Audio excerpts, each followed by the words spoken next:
Once upon a time in the future, there were a little city called Detroit, but stop. This is not a typical love story with princes and princesses, in where the villain is a dragon in a far, far, far away castle. No. Susan Stone was a beautiful young woman with gray eyes and crimson hair. She had been reading the laws of her town, which stipulate that when the women were older than 21 years, they must be subdued to a cranial surgery with the pretext that it would avoid an infection. Oh God, that door! There's a woman. Open the door. It's okay. I want to come inside. She looks hurt. She wants me to let her in. Can't help her! No one can! No. No. Oh my God, I'm fine. I'm fine. Please, I'm okay. Open the door! She's begging me. Do not let her in! But the real reason was to avoid people fall in love for someone. Therefore, any form of love that a man represents to a woman wouldn't be corresponded never, which had achieved unexpectedly the improvement of the state of mind of the whole population. Likewise, homosexuality wasn't allowed. Any manifestation of that kind was considered as a criminal act, and the involved were murdered in front of all. Then Susan was taken to the operating room, where there would be eliminated the anomaly that everyone were afraid of. Nevertheless, a few days before, when she had turned 22, Susan began to feel strange. She felt more liked by certain things and was happy with others that previously didn't used to consider. While performing that previous exams, she met a tall and intelligent boy, from whom she felt quite pleased.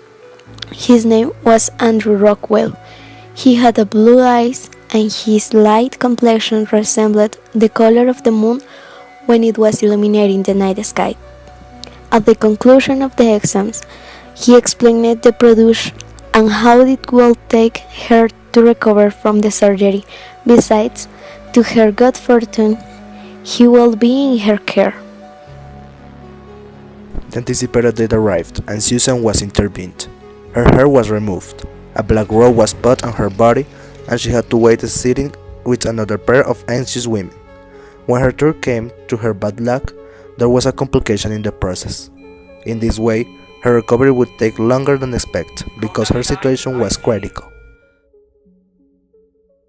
What they didn't know was that something had failed in the intervention, and then the process was never completed.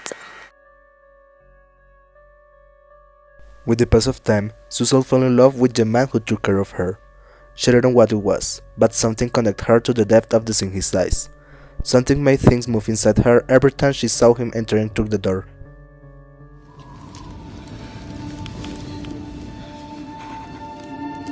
Hey. Hey, are you alright? You look like you have a fever or something. Fine. Just can't sleep.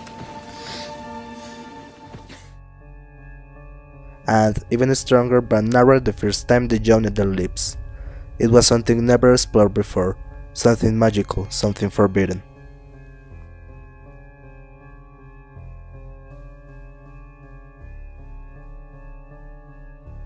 Together they had incredible moments, and some unbeatable lauded others. A sense of wanting to escape of Detroit invited both of them, but she didn't recover it as well as one of the guards discovered the plans. Her genetic defect commanded to her to fall in love being impossible, and in the same way led her to be murdered with all the other criminals, like an outcast. The sunlight shone, cynical waiting from the sublime end. Andrew saw Susan crowned into the middle of all the criminals while the executors were tying them with a single copper cord.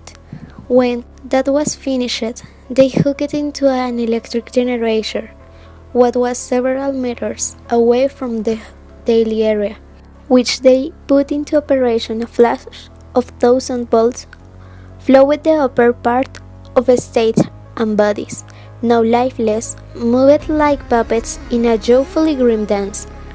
The audience cheered and Andrew looked away. As something inside of him was being broken, he left ready to practice the next surgery. Love was something unattainable, something impossible, and this should be forever for the welfare of the entire population. Or at least, that's what they believed.